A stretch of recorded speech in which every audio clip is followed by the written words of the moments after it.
Saya di sini pada kesempatan ini mengucapkan terima kasih sebesar-besarnya atas kehadiran Bapak Ibu guru semua. Di sini saya sebagai CGP dari SMP Negeri 1 Jepon akan mengadakan diseminasi budaya positif. Untuk itu mohon berkenan Ibu Kepala Sekolah atau yang mewakili untuk memberikan sepatah kata, dua patah kata untuk kemajuan kami. Terima kasih.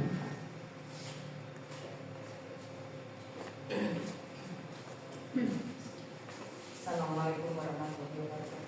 Waalaikumsalam warahmatullahi wabarakatuh.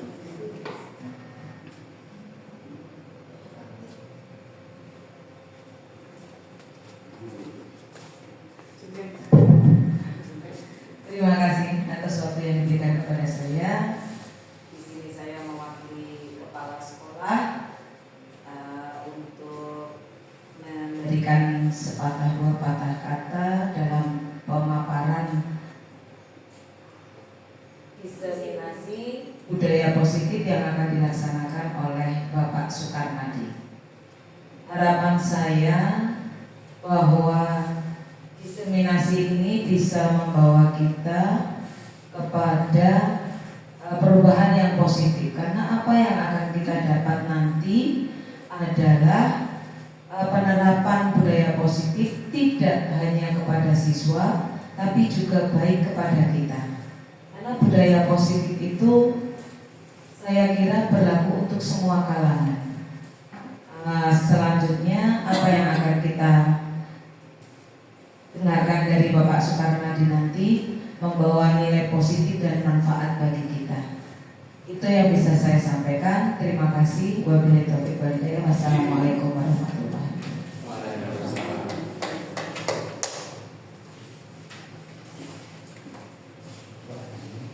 Terima kasih Bu atas bimbingannya.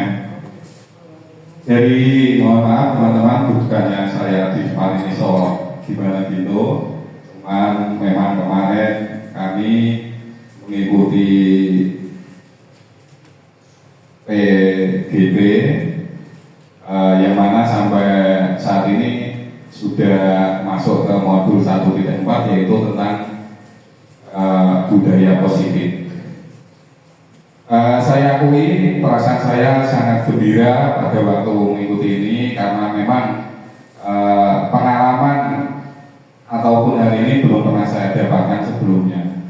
Baru setelah saya dikenalkan dengan hal ini baru saya bisa mengetahui banyak hal yang semoga nanti apa yang saya dapatkan juga bisa jenengan kembangkan demi kemajuan sekolah kita yang akan datang.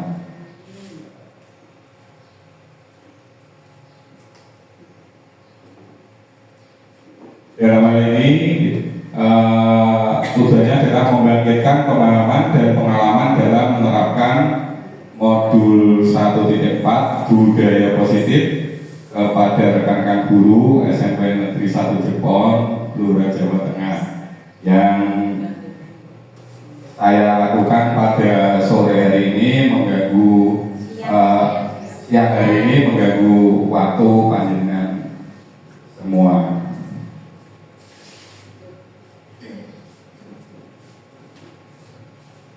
Tujuan pendidikan menurut Ki Hajar Dewantara, tujuan pendidikan adalah memberi tuntunan terhadap segala kekuatan kodrat yang dimiliki anak agar ia mampu mencapai keselamatan dan kebahagiaan yang setinggi-tingginya, baik sebagai seorang manusia maupun sebagai anggota masyarakat. Dalam hal ini kita sebenarnya malah enak karena sebagai guru seakan-akan kita seperti halnya berprofesi sebagai petani. Jadi bibit yang kita dapatkan, kita tanam, sebaik-baiknya kita rawat. Kita tidak perlu mengubah dari bibit padi menjadi jagung, tidak mungkin. Jadi sesuai kodrat yang dimiliki anak, sesuai dengan apa yang tergaris dari sananya.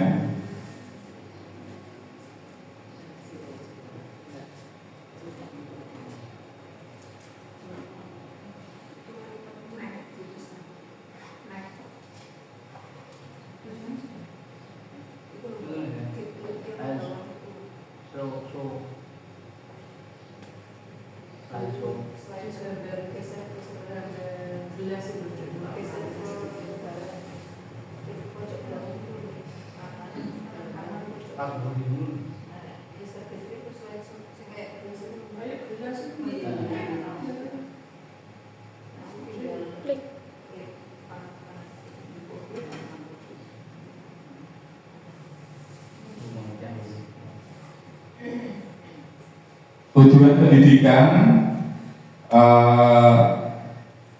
pendidikan adalah tempat persemaian benih-benih kebudayaan dalam masyarakat. KLD memiliki keyakinan bahwa untuk menciptakan manusia Indonesia yang beradab, maka pendidikan menjadi salah satu kunci utama untuk mencapainya. Pendidikan dapat menjadi ruang berlatih dan bertumbuhnya nilai-nilai kemanusiaan yang dapat diteruskan atau diwariskan. Ini merupakan tujuan pendidikan yang dasari dari filosofi Ki Hajar Dewantara. Berikutnya. Nah, dalam hal ini budaya positif merupakan perwujudan nilai-nilai kebajikan yang berpihak pada murid.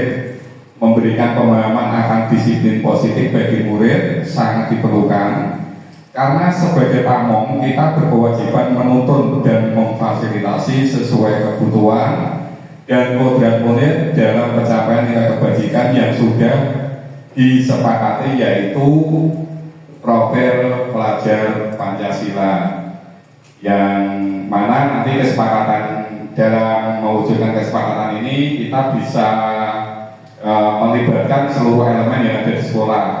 Kita juga harus melibatkan murid, karena nanti pada akhirnya akan kembali ke murid juga.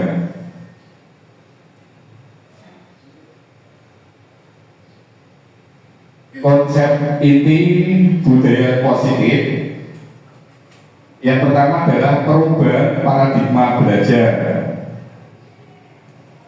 Disiplin positif, motivasi perilaku manusia, kebutuhan dasar, posisi kontrol, restitusi, keyakinan kelas, dan segitiga restitusi.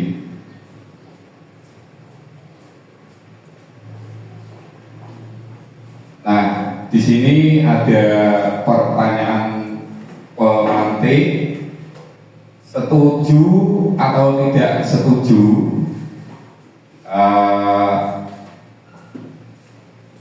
misalnya yang pertama, nanti Bapak Ibu Guru bisa memberikan jawaban. Hukuman dapat mendisiplinkan anak, kira-kira setuju apa tidak Bapak Ibu? Tidak, ada yang setuju gitu ya. Saya lanjutkan dulu. Pemberian hukuman dengan hal positif seperti membaca atau membersihkan halaman sekolah dapat meningkatkan disiplin anak. Setuju ya? Setuju ya. Sepakat kita setuju. Yang ketiga, memberi penghargaan dapat meningkatkan motivasi belajar anak. Setuju ya. Cuma begini Bapak Ibu Guru, hukuman dapat mendisiplinkan anak. Oke, saya setuju. Tetapi kita juga harus mempunyai tolak ukur dengan latar belakangnya anak yang berbeda-beda. Jangan sampai nanti hukuman yang kita berikan akan membunuh motivasi anak itu sendiri. Kalau anaknya jiwanya kuat, diberikan hukuman dia akan menerima. Tetapi nanti kalau anaknya cengeng misalnya, diberikan hukuman malah tidak berani masuk sekolah bisa. Jadi kita tetap harus melihat situasi dan kondisinya sesuai latar belakangnya masing-masing. Kemudian yang nomor 2 tadi kita sepakat, ya. Yang nomor 3 memberi penghargaan dapat meningkatkan motivasi belajar anak. Ini juga bagus. Tetapi penghargaan yang berlebihan itu kadang-kadang membuat anak ya kadang-kadang iri, atau kalau penghargaannya itu stagnan tetap paling hanya dikasih itu penghargaan yang tidak berlebihan ini akan memotivasi anak secara mendasar yang bisa timbul dari dirinya sendiri. Penghargaan tidak harus berupa barang, misalnya ya nilai. Kemudian yang paling mudah ucapan hebat, ya diapresiasi. Itu menurut saya begitu. Menurut panjenengan bagaimana? Setuju ya? Kita lanjutkan.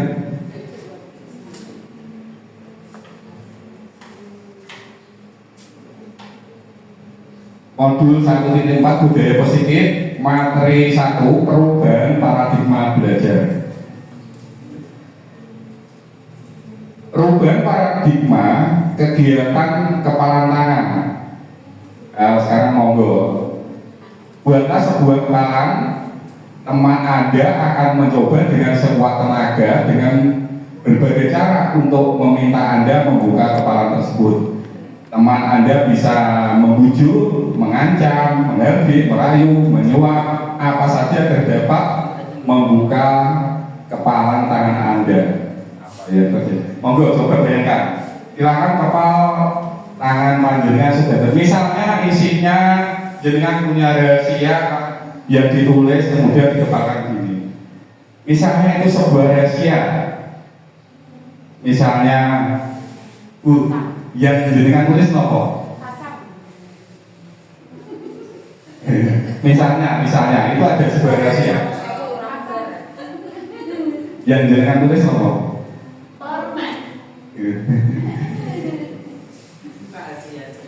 Umur? Iya. Serius.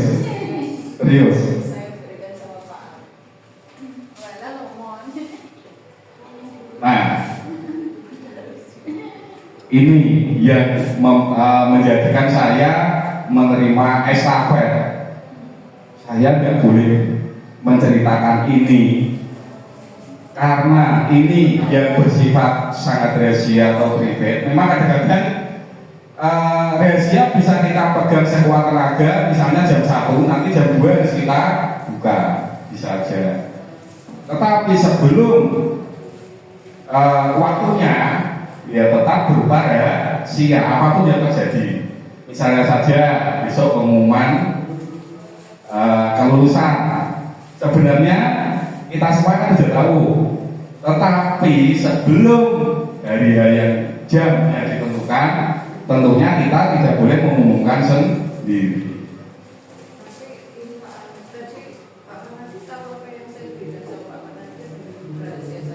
Tidak. Itu adalah catatan dalam diri saya, undang-undang saya kalau diminta Pak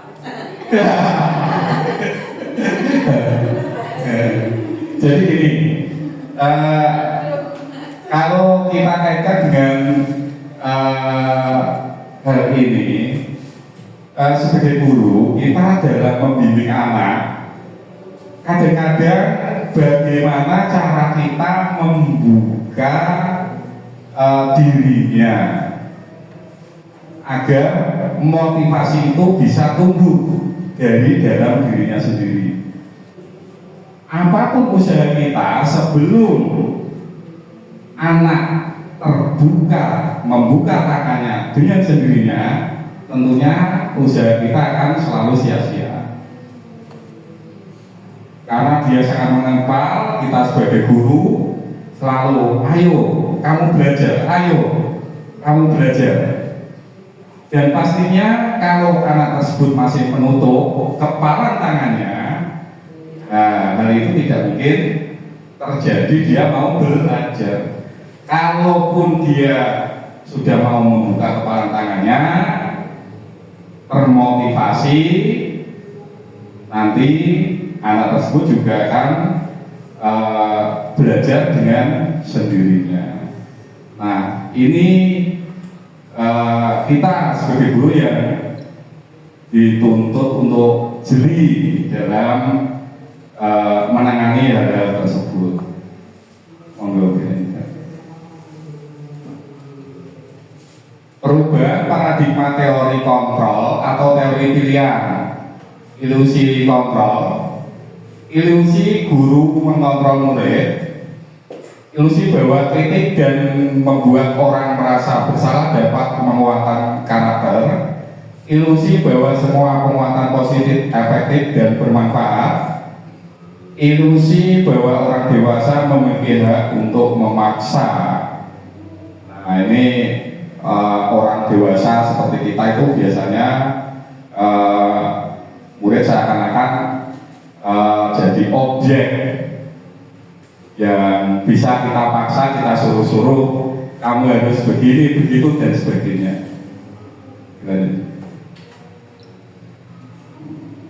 Perubahan paradigma stimulus respon, teori kontrol atau teori pilihan. Siapa yang sesungguhnya yang memiliki kontrol stimulus respon? Kita coba mengubah agar berpandangan sama dengan kita. Teori kontrol atau pilihan, kita berusaha memahami pandangan orang yang lain tentang dunia. Stimulus respon, perilaku buruk dilihat sebagai suatu kesalahan. Semua perilaku memiliki tujuan. Entah itu benar atau salah, semua perilaku pasti mempunyai tujuannya masing-masing. Orang lain bisa mengontrol saya, hanya Anda yang bisa mengontrol diri Anda sendiri. Saya bisa mengontrol orang lain, Anda tidak bisa mengontrol orang lain. Pemaksaan ada pada saat bujukan gagal. Kolaborasi dan konsensus menciptakan pilihan-pilihan baru. Model berpikir menang atau kalah, teori kontrol atau pilihannya model berpikir menang atau kalah. Nah, ini menang-menang ya. Lanjut.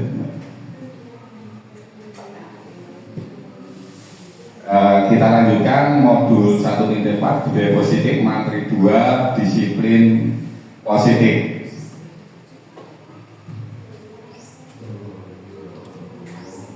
Disiplin positif, arti dari disiplin positif yaitu berasal dari bahasa Latin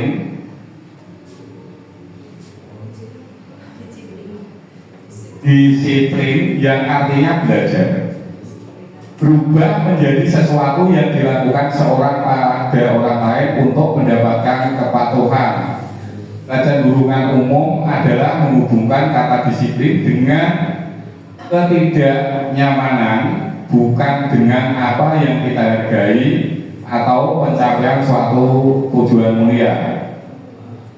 Disiplin positif, cara untuk menambahkan kesadaran murid tanpa adanya imbalan dan hukuman.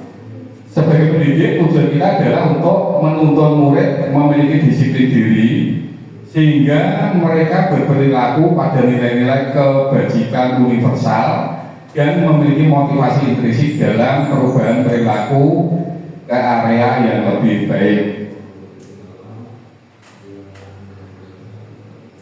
Nilai-nilai kebajikan universal ini adalah nilai-nilai kebajikan adalah sifat-sifat positif manusia yang merupakan tujuan mulia yang ingin dicapai oleh setiap individu. Nilai-nilai tersebut bersifat universal dan lintas bahasa, suku bangsa, agama ataupun latar belakang. setiap perilaku atau perbuatan memiliki suatu tujuan. Ini oleh Dr. William Glasser pada teori kontrol tahun 1984.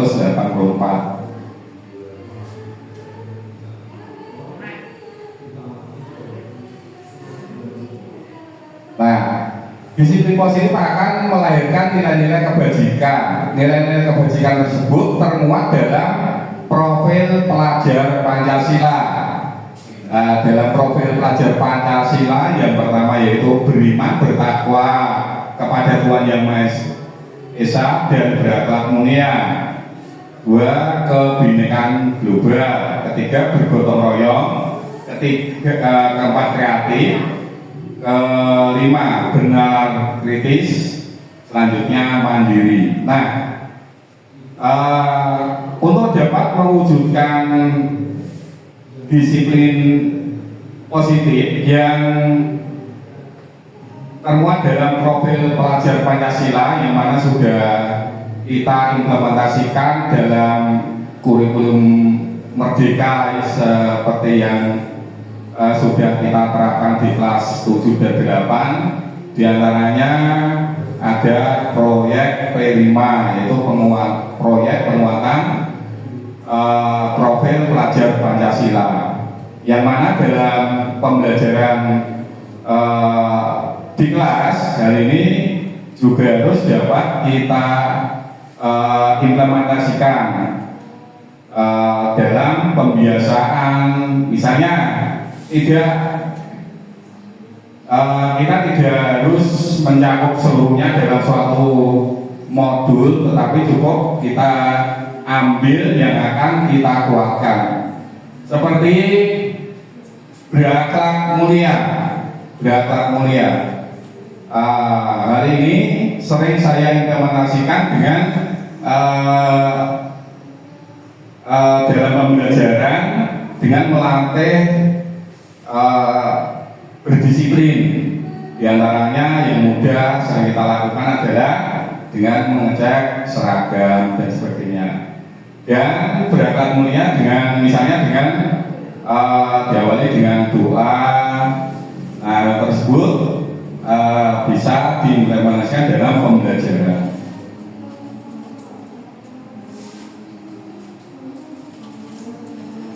Materi yang ketiga yaitu motivasi perilaku manusia. Teori motivasi perilaku manusia yang pertama untuk menghindari ketidaknyamanan atau hukuman. Apa yang akan terjadi apabila saya tidak melakukannya? Ini termasuk motivasi secara eksternal dari luar. Yang kedua, untuk mendapatkan imbalan dari orang lain atau institusi, apa yang akan saya dapatkan apabila saya melakukannya? Ini juga motivasi eksternal yang berasal dari luar diri kita. Yang ketiga, untuk menghargai diri sendiri, saya akan menjadi orang yang seperti apa bila saya melakukannya. Motivasi internal yaitu tujuan disiplin positif. Ini saya mau bercerita sedikit. Saya dulu mungkin motivasi yang saya dapatkan ini cenderung motivasi eksternal, karena saya datang pagi takut nanti ditegur oleh kepala sekolah. Saya tidak masuk kelas karena nanti takut ditegur kepala sekolah. Tetapi dengan tumbuhnya motivasi internal dari dalam diri saya sendiri, saya merasakan saya masuk sebelum jam 7 itu sudah tidak ada kaitannya mau ditegur kepala sekolah atau enggak, sudah tidak saya rasakan, dan itu berjalan dengan sendirinya.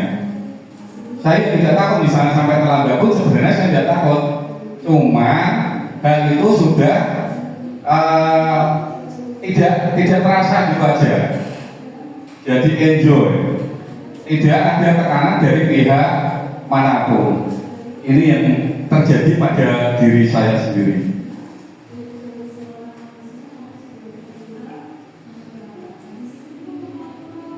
Merdeka menurut Ki Hajar Dewantara, merdeka itu artinya tidak hanya terlepas dari perintah, akan tetapi juga cakap buat memerintah diri sendiri. Ki Hajar Dewantara, Pemikiran Konsepsi Keteladanan Sikap Merdeka, cetakan kelima 2013, halaman 469. Ya, di sini merdeka berarti kita tidak terlepas dari perintah dan sebagainya. Perbedaan hukuman dan konsekuensi. Di sini hukuman sesuatu yang menyakitkan harus terjadi. Konsekuensinya sesuatu harus terjadi. Jadi kalau sesuatu terjadi karena menyalahi aturan baru dikenakan hukuman. Dan hal ini akan menyakitkan bagi yang bermasalah. Membuat anak sakit fisik maupun hati untuk jangka waktu yang lama, ini hukuman. Membuat anak merasa tidak nyaman dalam jangka waktu pendek, ini konsekuensi. Jadi kalau dihukum biasanya anak-anak itu akan merasa dendam, tidak bisa hilang. Kalau anak menyadari hal tersebut tidak hukuman tapi suatu konsekuensi, maka anak tersebut akan merasakan sakit hanya sesaat, habis itu ya enjoy lagi.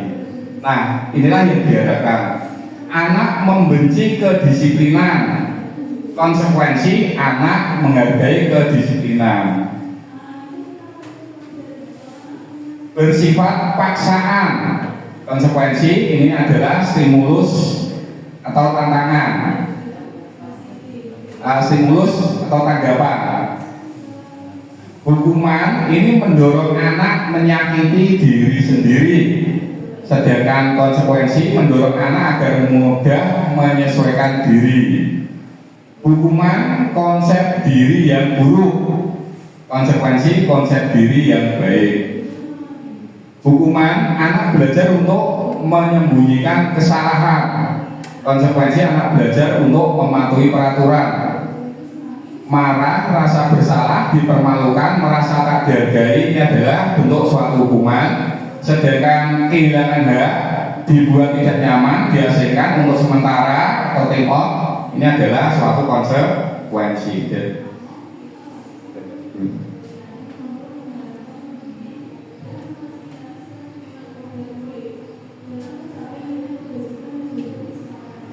Perbedaan hukuman dan konsekuensi tindakan guru, misalnya ini termasuk hukuman atau konsekuensi, nanti monggo dijawab ya. Mencatat 100 kali di dalam buku kalimat saya tidak akan terlambat lagi karena terlambat ke sekolah, ini bentuk hukuman atau konsekuensi? Hukuman ya. Lari mengelilingi lapangan basket 2 kali karena terlambat hadir di sekolah, hukuman ya. Murid diminta untuk push up 15 kali karena tidak menggunakan masker ke sekolah, hukuman ya. Menggantikan kertas tugas teman yang telah dicoret-coret, konsekuensi ya. Membersihkan tumpahan air di meja tulis karena tersenggol pada saat belajar, konsekuensi. Murid disuruh mengenakan sepatu seharian di sekolah karena tidak mengenakan sepatu hitam, ya hukuman. Lari mengelilingi lapangan basket 2 kali karena terlambat 10 menit untuk pelajaran PJOK, konsekuensi. Kenapa yang terakhir ini lari mengelilingi lapangan basket 2 kali karena terlambat? Ya, karena mau olahraga. Ya, Pak, karena mau olahraga. Kadang-kadang sebelum olahraga kan untuk pemanasan juga lari. Yeah. Nah, di sini memang dalam kita memberikan hukuman atau konsekuensi, ya tetap harus kita lihat situasi dan kondisinya. Nah, ini tadi yang pertama hukuman, lari mengelilingi lapangan basket hukuman, murid diminta push up hukuman, menggantikan kertas tugas teman konsekuensi, membersihkan tumpahan air di meja, konsekuensi murid disuruh tidak mengenakan sepatu seharian, hukuman lari mengelilingi lapangan basket 2 kali, konsekuensi. Tentunya Bapak Ibu guru ternyata sudah menerapkan mana yang harus diberi hukuman, lebih cenderung untuk bentuk hukuman, dan mana yang cenderung berupa konsekuensi.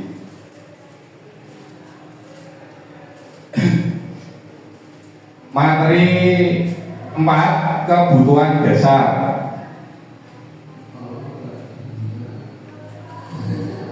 Kebutuhan dasar manusia. Yang pertama, rasa kasih sayang dan rasa diterima. Siapapun itu pasti membutuhkan rasa kasih sayang dan rasa diterima. Kebutuhan penguasaan, kebutuhan kesenangan, kebutuhan kebebasan, yang semua ini adalah merupakan kebutuhan untuk bertahan hidup.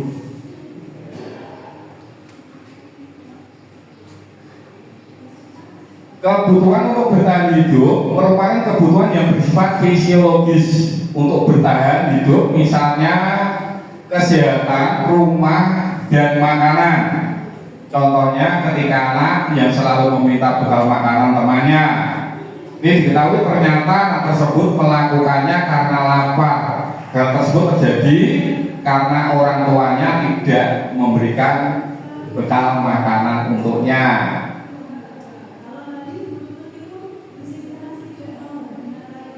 Yang kedua, kebutuhan kasih sayang dan rasa diterima. Kebutuhan akan kasih sayang dan rasa diterima termasuk ke dalam kebutuhan psikologis. Pada umumnya anak-anak yang memiliki kebutuhan dasar kasih sayang dan rasa diterima yang tinggi ingin disukai dan diterima oleh lingkungannya dengan baik. Contohnya, ketika seorang anak yang membuat masalah untuk mendapatkan perhatian dari teman-teman guru maupun orang tuanya, maka kebutuhan dasar yang sedang dipenuhi oleh anak tersebut ialah kebutuhan akan kasih sayang atau rasa diterima. Makanya kadang-kadang di kelas cenderung kita katakan itu caper, cari perhatian, karena ada kemungkinan kebutuhan rasa kasih sayang mereka kurang. Makanya di sekolah selalu mencari perhatian dengan menggoda teman ataupun sebagainya, menggoda guru. Setiap hari. Iya Pak. Kebutuhan kebebasan. Anak-anak dengan kebutuhan kebebasan yang tinggi menginginkan pilihan. Mereka perlu banyak bergerak, menyukai hal-hal yang baru, dan menarik dan suka mencoba-coba. Anak-anak akan merasa mampu mengekspresikan diri secara mandiri, tidak tergantung pada orang lain dan tidak mudah terpengaruh oleh orang lain. Contohnya, anak yang selalu diberikan bekal makanan dengan menu yang sama setiap hari oleh ibunya, di sekolah dia membuat masalah dengan mengambil paksa bekal milik teman-temannya. Nah, dia merasa bebas karena mungkin bosan dengan keadaan yang ada. Dia ingin mencoba hal yang lain. Kebutuhan kesenangan merupakan kebutuhan untuk mencari kesenangan, bermain dan tertawa. Anak-anak dengan kebutuhan dasar kesenangan yang tinggi biasanya ingin menikmati apa yang dilakukan. Mereka akan berkonsentrasi tinggi dalam mengerjakan hal yang disenanginya. Contoh, ketika ada anak yang senang mengganggu temannya, anak tersebut merasa jika ekspresi temannya saat kesal terlihat lucu, maka yang sedang berusaha dia penuhi ialah kebutuhan akan kesenangan. Jadi hanya untuk happy-happy saja.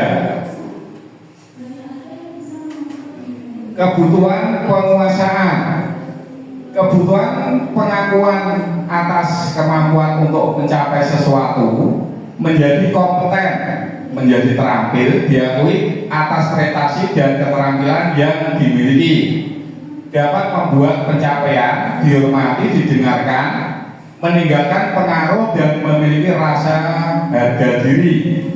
anak-anak yang memiliki kebutuhan dasar akan penguasaan yang tinggi biasanya selalu ingin menjadi pemimpin. Mereka juga akan mengamati sebelum mencoba hal baru dan merasa kecewa bila melakukan kesalahan. Mereka juga biasanya rapi dan sistematik dan selalu ingin mencapai yang terbaik. Contoh, apabila ada anak yang merasa hebat setelah mengganggu temannya karena temannya menjadi takut dan menuruti keinginannya, maka anak-anak tersebut sedang berusaha memenuhi kebutuhan dasarnya akan kekuasaan. Seperti kadang-kadang timbul di suatu kelas ada ketua kelompok yang mana mereka akan lebih cenderung berani dan tidak ada anak-anak lain yang berani melawannya. Begitu. Ini berarti mereka berusaha mencukupi kebutuhan penguasaan. Materi yang kelima yaitu posisi kontrol restitusi.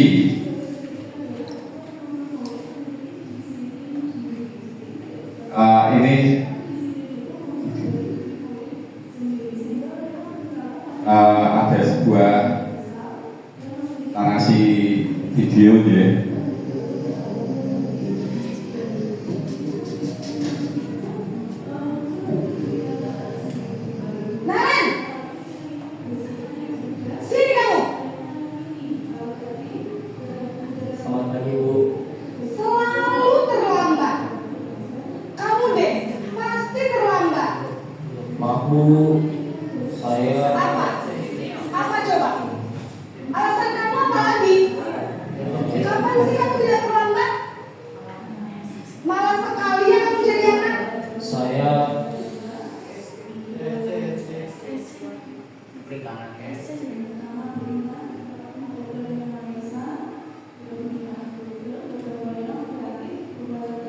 Dasar pemalas, gak kapok-kapok sih kamu. Sudah berapa kali terlambat? Sana, kamu keliling lapangan basket 2 kali. Kenapa saya harus keliling lapangan basket, Bu? Kenapa? Kamu melawan ibu. Berani-beraninya jawab. Sudah terlambat, masih berani jawab pula. Sekarang, keliling lapangan basket 5 kali sekalian. Biar kapok. Cepat. Pergi sana ke lapangan basket.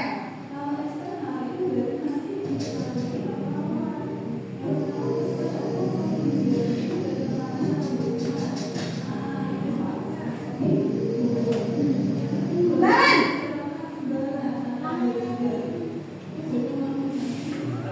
Selamat pagi, Bu. Naren.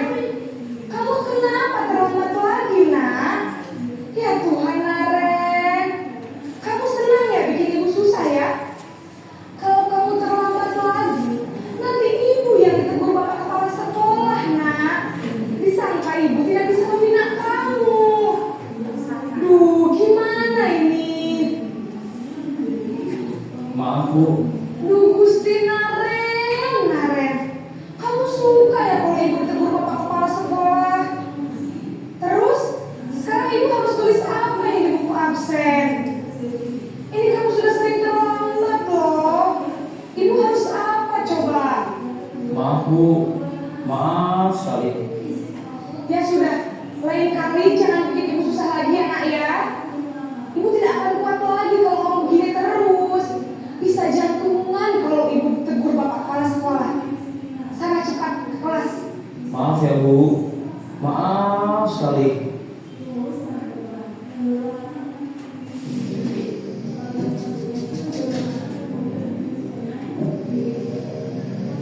Naren!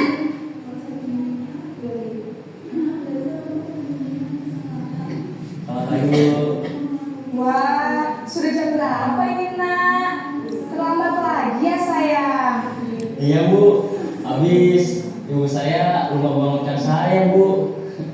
Kamu malah menyalahkan ibu kamu. Kamu bukan anak yang larinya paling kencang.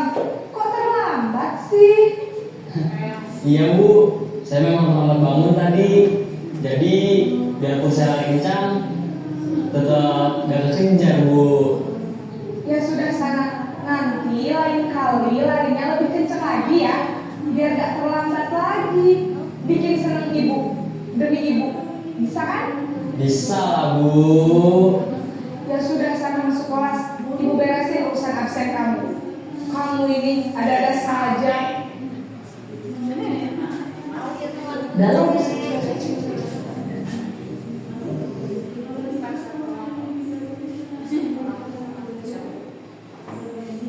Nah, dari ketiga kejadian tersebut yang ditampilkan dalam video tadi, ada suatu kejadian ternyata juga bisa beberapa cara penanganan.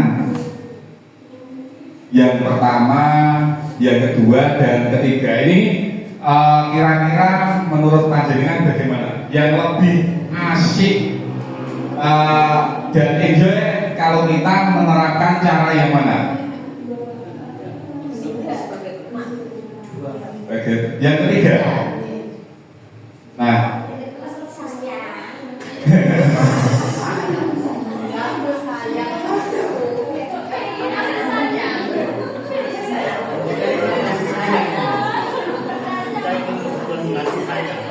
tadi ibu guru dari Nare tadi ternyata mempunyai 3 cara memposisikan diri dari 5 posisi kontrol. Yang pertama yaitu penghukum, yang kedua pembuat rasa bersalah, yang ketiga teman, yang keempat pemantau, dan yang terakhir yaitu manajer. Untuk yang pertama tadi ini bertindak sebagai penghukum. Sebagai penghukum, ya anak masih mungkin terjadi rasa kecewa, tersakiti dengan cara dihukum. Dan yang kedua, pembuat rasa bersalah, yang mana kesalahan ini akan dikembalikan ke anak, nanti akan timbul rasa bersalah atas perbuatan yang dia lakukan. Kemudian yang terakhir yaitu sebagai manajer. Nah, kalau saya berusaha atau cenderung untuk menjadi manajer karena semua ada kelemahan dan kelebihannya masing-masing. Tetapi dalam memposisikan diri sebagai manajer, anak ini akan merasa lebih aman, nyaman, dan dihargai. Begitu. Budaya positif 5 posisi kontrol. Yang pertama ini penghukum, yaitu seorang penghukum bisa menggunakan hukuman fisik maupun verbal. Guru yang menerapkan posisi penghukum akan berkata, misalnya, patuhi aturan saya, atau awas, kamu selalu saja salah, selalu, pasti selalu yang terakhir selesai.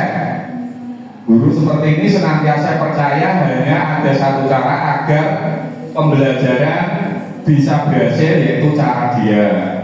Padahal tidak begitu juga.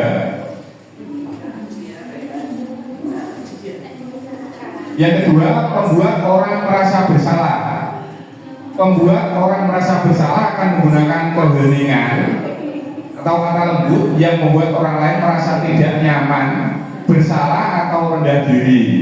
Kata-kata yang keluar dengan lembut akan seperti, ibu sangat kecewa sekali dengan kamu.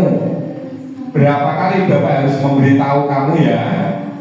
Gimana coba kalau orang tua kamu tahu kamu berbuat begini?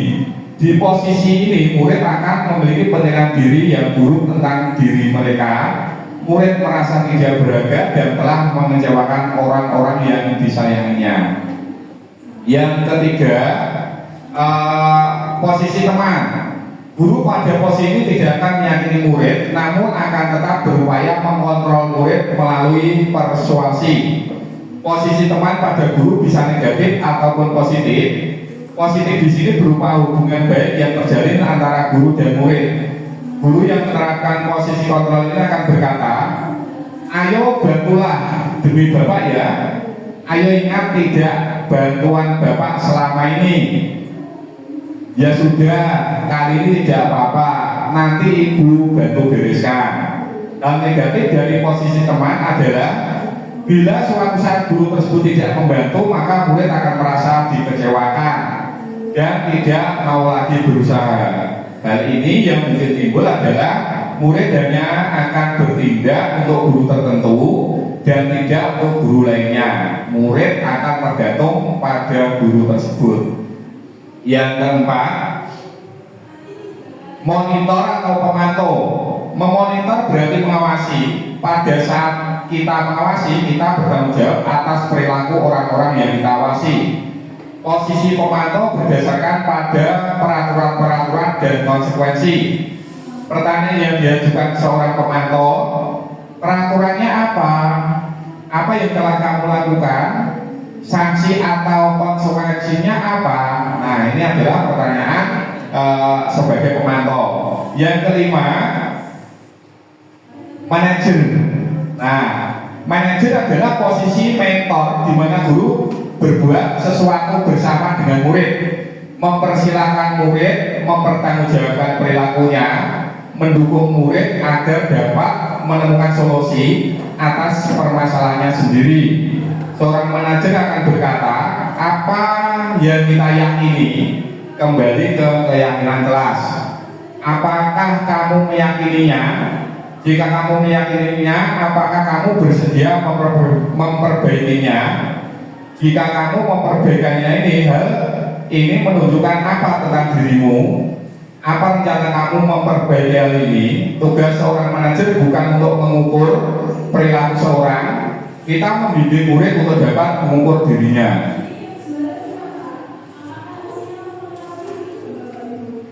Posisi kontrol apakah? Nah, di sini ada pertanyaan. Saya kecewa sekali dengan kamu. Ini siapa yang mengatakan? Kamu tidak pernah benar melakukannya.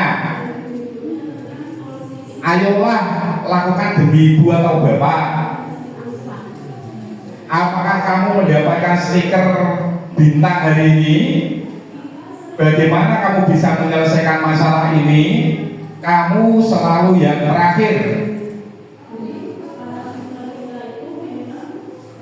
Nah, di sini akan kelihatan ya. Saya kecewa sekali dengan kamu. Ini membuat orang merasa bersalah. Kamu tidak pernah benar melakukannya. Ini penghukum. Ayolah lakukan demi bapak ibu. Ini sebagai teman. Apakah kamu mau mendapatkan stiker bintang hari ini? Pemantau. Bagaimana kamu bisa menyelesaikan masalah ini? Manajer. Kamu selalu paling yang terakhir. Penghukum.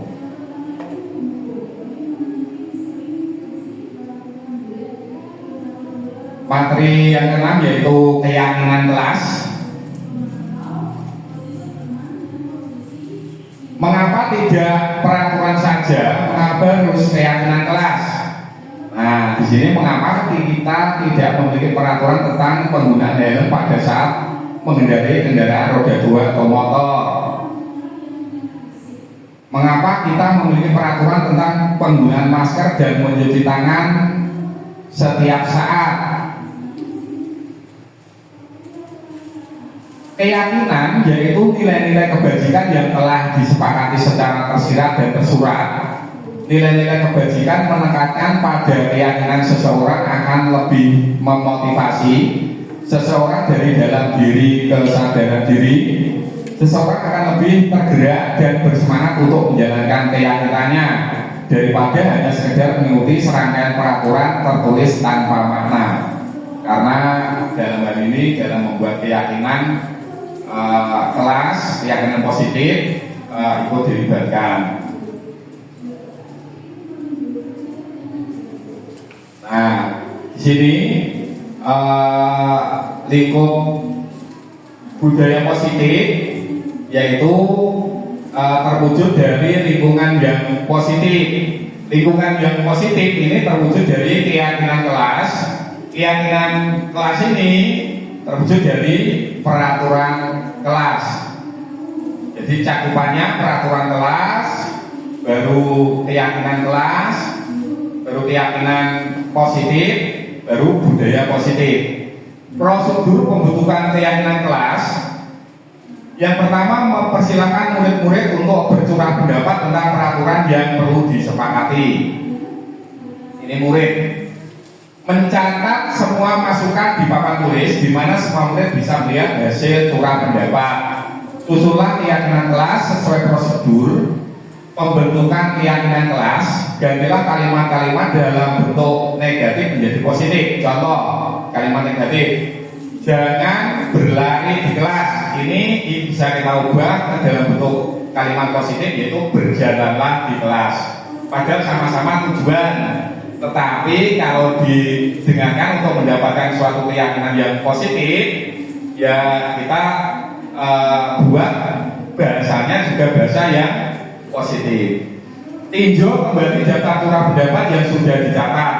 Setelah keyakinan kelas selesai dibuat, maka murid-murid dipersilakan meninjau ulang dan menyetujuinya. Keyakinan kelas selanjutnya bisa dilekatkan di dinding kelas di tempat yang mudah dilihat semua warga kelas. Nah, di sini ada pertanyaan, keyakinan kelas apakah? Yang pertama, peraturan. Selalu kembalikan buku ke tempatnya. Nanti keyakinan kelasnya apa? Tolong direnungkan. Dilarang mengganggu orang lain.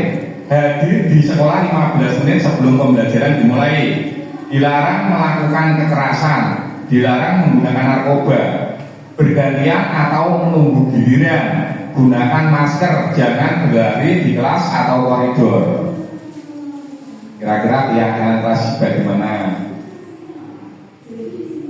Nah, di sini kita dapatkan selalu kembalikan buku ke tempatnya. Ini keyakinan kelas yang berupa rasa tanggung jawab, karena mengembalikan buku di tempatnya itu perwujudan dari rasa tanggung jawab. Dilarang mengganggu orang lain. Nah, ini menghormati orang lain. Hadir di sekolah 15 menit sebelum pembelajaran dimulai. Menghormati orang lain, berkomitmen. Dilarang melakukan kekerasan, keselamatan dan menghormati orang lain. Dilarang menggunakan narkoba di kesehatan. Bergantian atau menunggu giliran, menghormati orang lain, bersabar. Menggunakan masker, kesehatan dan keselamatan. Jangan berlari di kelas atau koridor, keselamatan dan keamanan.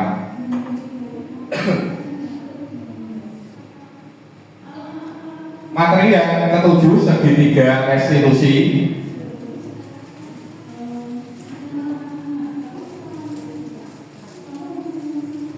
Proses menciptakan kondisi bagi murid untuk memperbaiki kesalahan mereka sehingga mereka bisa kembali pada kelompok mereka dengan karakter yang lebih kuat. Dosen 2004. Nah, ini perwujudan dari segitiga restitusi. Di antaranya sisi validasi tindakan yang salah, menanyakan keyakinan, menstabilkan identitas. Misalnya untuk sisi validasi yang salah, adakah cara yang lebih efektif untuk mendapatkan apa yang kamu butuhkan? Ini model-model pertanyaannya.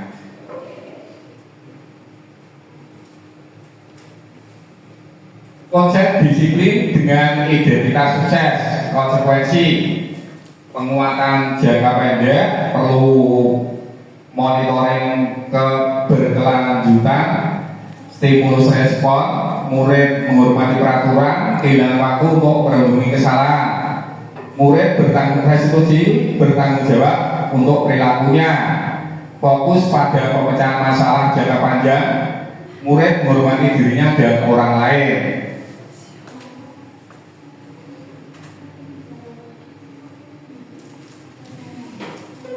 Nah, sebelum saya tutup,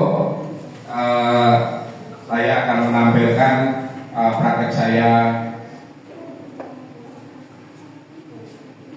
dalam mengimplementasikan segitiga restitusi.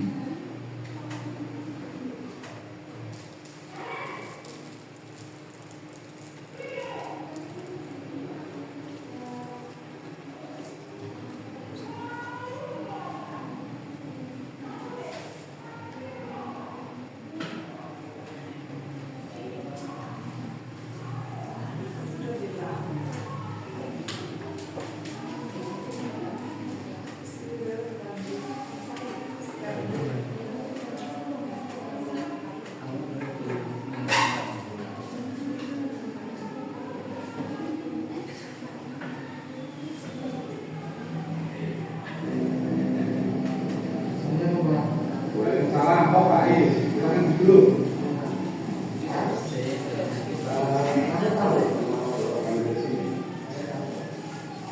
Kenapa itu?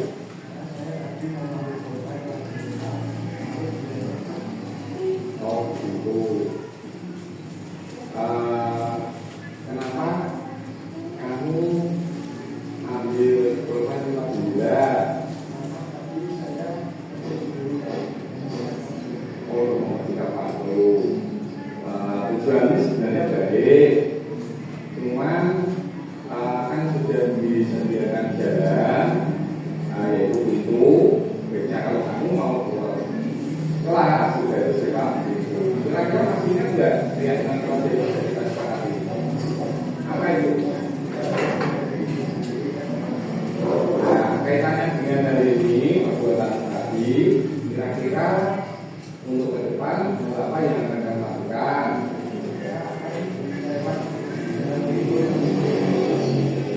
Ya, kira-kira untuk jendela yang pecah kacanya, perbuatan apa yang akan kami lakukan?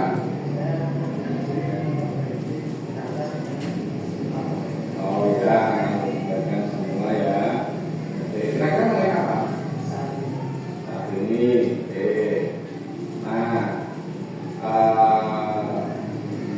sebaiknya untuk ke depan untuk menghindari hal ini agar tidak terulangi. Nanti kalau mau keluar kelas lewat jalan ya, biar kita juga enak dan tidak terjadi hal-hal yang tidak diinginkan. Nah, oke, kalau gitu terima kasih ya Pak Is.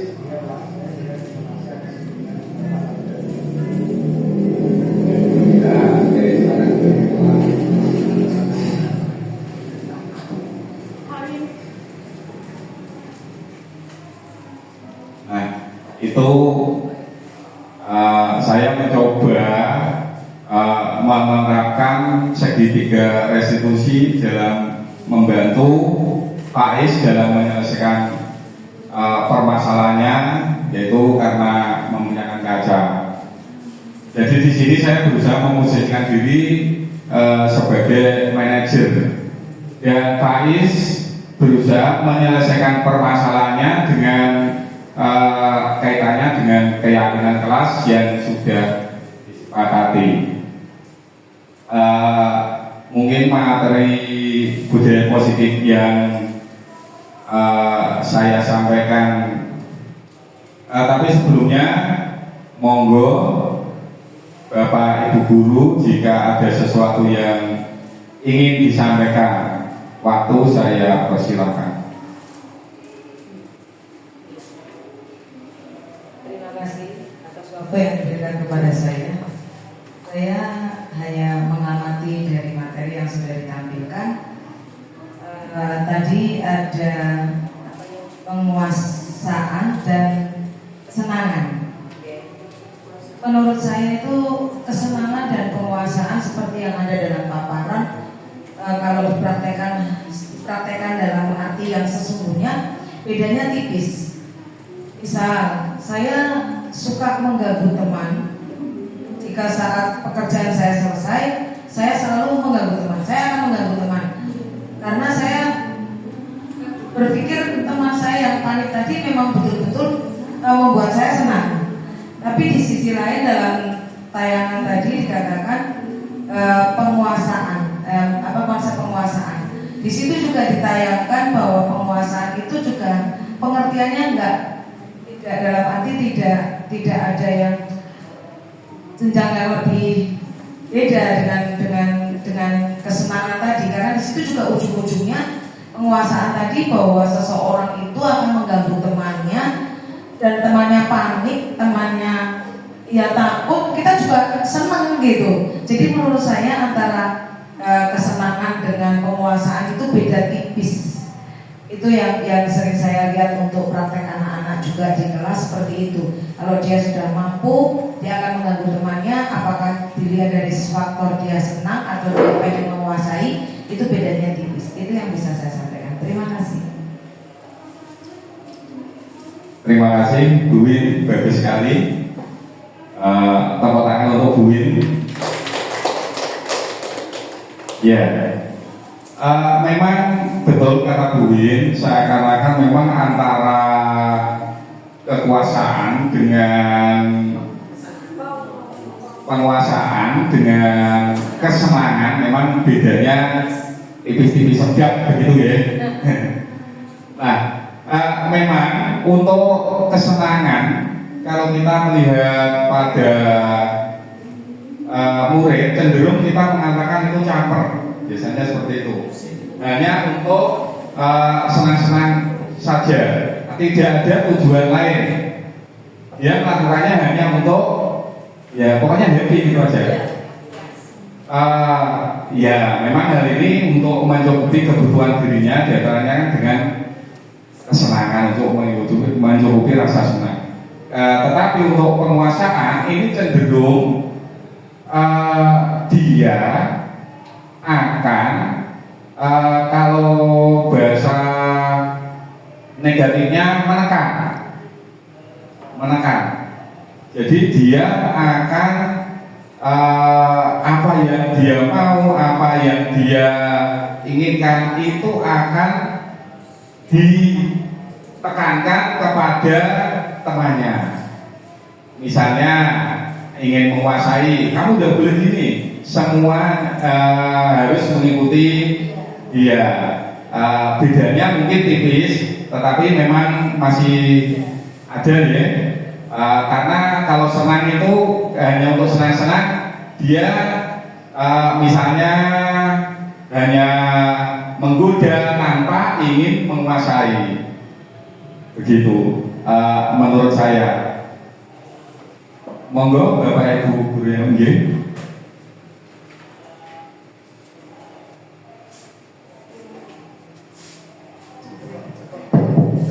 Terima kasih atas waktu yang diberikan kepada saya. Saya kira saya juga berpendapat sama dengan Bu Win tadi. Hanya saja mungkin kalau kesenangan itu hanya terbatas pada rasa senang dan dia merasa puas, itu sudah selesai tanpa ada tujuan kelanjutannya. Kalau mungkin penguasaan itu menurut saya setelah dia senang, kemudian temannya merasa takut tadi, sehingga mudah untuk dikuasai, mudah untuk disuruh-suruh, sehingga akan dengan mudahnya dia dengan satu kata mungkin dia punya anak buah. Nah, saya seperti itu. Setuju sekali Bu. Tepuk tangan.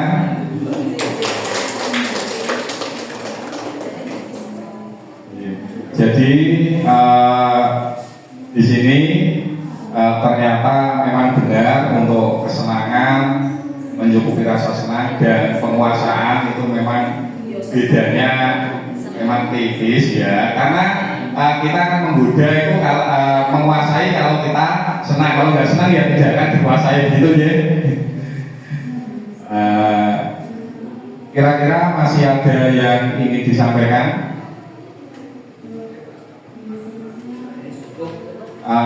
Saya mau meminta Bu Mur untuk merefleksikan apa yang saya sampaikan hari ini.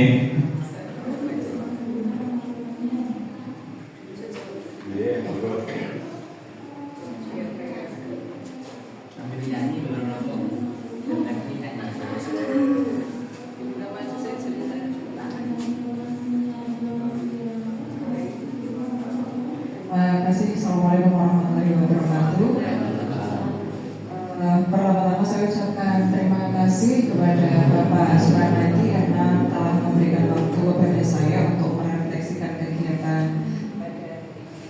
Jadi apa yang sudah saya dari apa yang sudah disampaikan Bapak Karnadi, bahwa penting sekali bahwa kita dalam komunitas sekolah ini menciptakan ataupun merealisasikan yang namanya budaya positif, minimal dari kelas kemudian pada lingkup sekolah, sehingga nilai-nilai yang kita yakini, yang kita setujui bersama ini bisa menjadi atmosfer yang sekiranya ini menjadi atmosfer positif di lingkungan SMP Negeri 1 Jepon, sehingga harapannya tadinya misalkan kita sebagai guru kita terbiasa dengan hukuman, merasa bersalah, kita bisa merubah posisi kontrol kita menjadi seorang manajer. Dan yang paling penting di sini adalah bahwa realisasinya seorang murid ini untuk terbiasa menerapkan disiplin positif juga di lingkungan sekolah. Jadi mereka mematuhi sebuah peraturan ataupun melakukan sesuatu hal ini bukan karena unsur eksternal, tapi merupakan unsur internal yang memang diyakini itu akan membuat sebuah hal yang positif minimal untuk dirinya sendiri, dan akan semakin luas juga untuk orang lain, bahkan untuk komunitas sekolah. Sehingga harapannya dengan materi yang sudah disampaikan Bapak Sukarnadi pada siang hari ini bisa membuat sebuah perubahan yang lebih positif untuk diri saya pribadi dan juga rekan-rekan Bapak Ibu guru yang mengikuti kegiatan pada siang hari ini. Terima kasih. Assalamualaikum warahmatullahi wabarakatuh.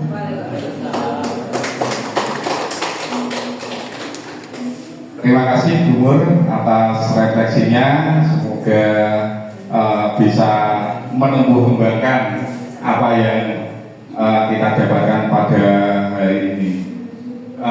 Sebelum acara saya tutup, saya akhiri dengan doa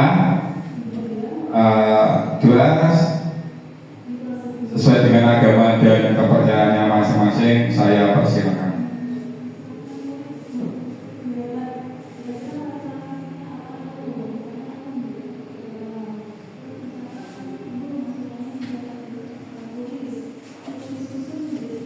Terima kasih atas waktu yang Bapak Ibu Guru luangkan dalam menghadiri diseminasi yang saya lakukan. Akhir kata, wassalamualaikum warahmatullahi wabarakatuh.